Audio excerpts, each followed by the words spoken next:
Shukri, who is a proud former refugee from Somalia. She is currently running for King County Council, District 5, covering the cities of Seatat, Tukwila, Burien, Kent, Renton, and others. If elected, Shukri will make history as the first Black woman, first refugee, first Muslim elected to a county council position in Washington State. The first, but definitely not the last. Please join me in welcoming Shukri to the stage.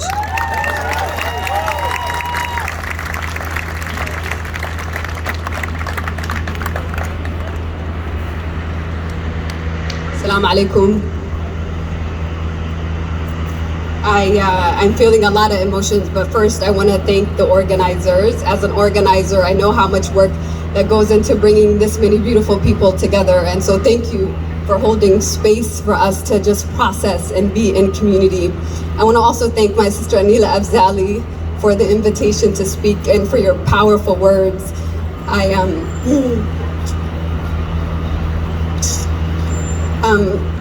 want to invite myself to take a deep breath in.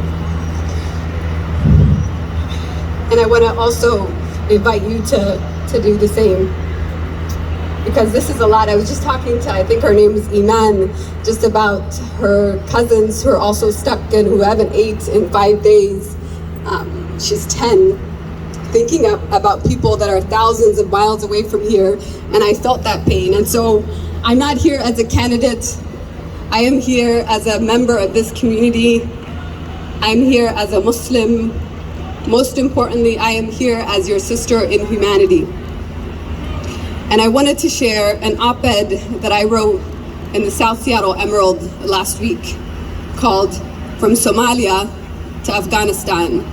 We stand with our newest neighbors.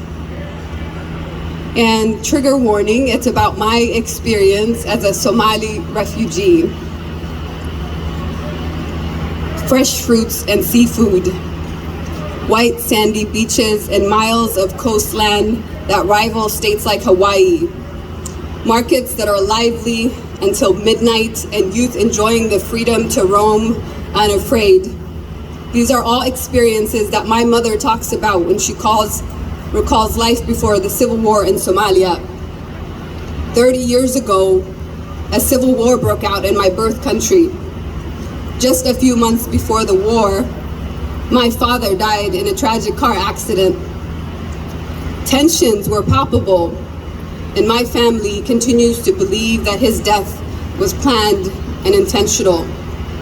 Without even a moment to grieve, at the tender age of 22, my mother, 7 months pregnant with 3 children under the age of 4, shifted her strength and energy toward another tragedy, a war that has changed the lives and the trajectories of millions of people, including ours.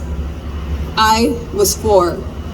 I don't have too many memories from the conflict. I remember episodes where my father would come home to us beaming with love and joy. He would greet me first because I was his favorite. My siblings still disagree. I remember the taste of sand as I loved the texture of it as a toddler. I also remember the hands of people who held ours as my mother fled with 3 of us, carrying my little sister on her back, 7 months pregnant. I remember the warm, shaking hands of people who were just as afraid as we were.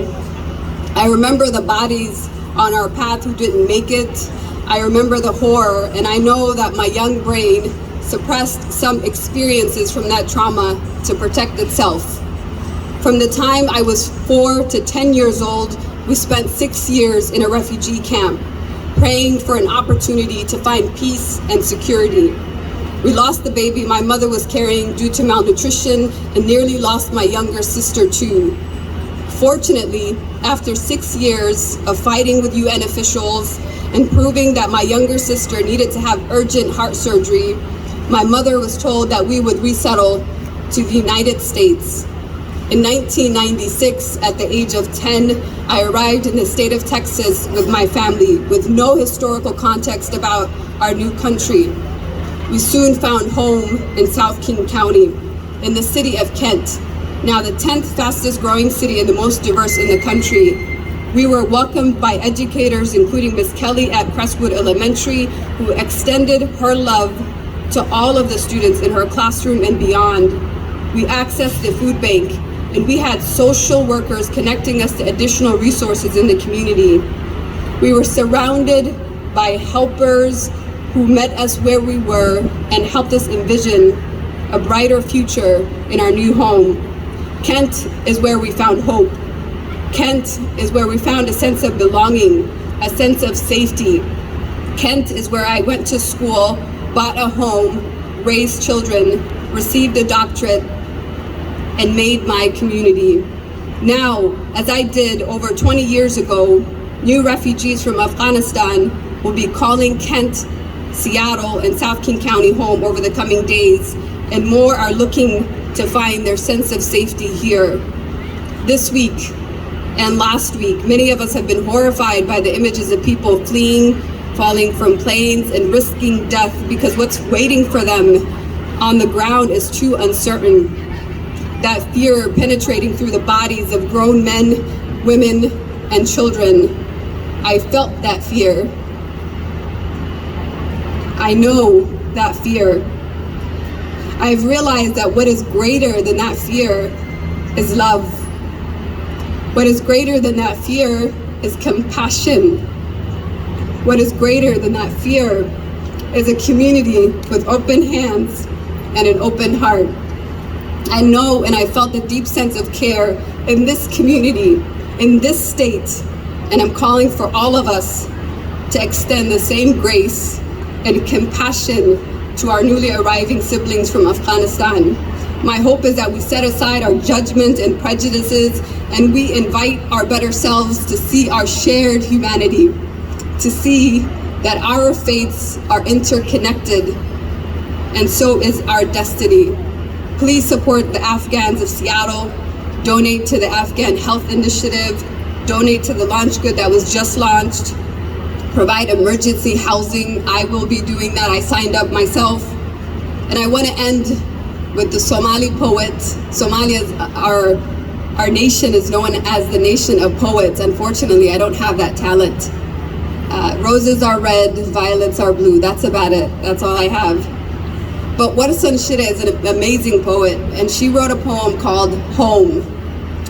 And in this verse, it says, "No one leaves home until home is a sweaty voice saying, leave, run away from me now.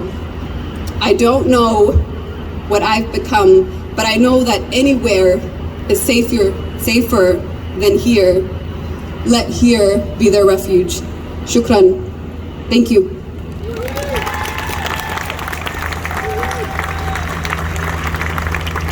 Thank you.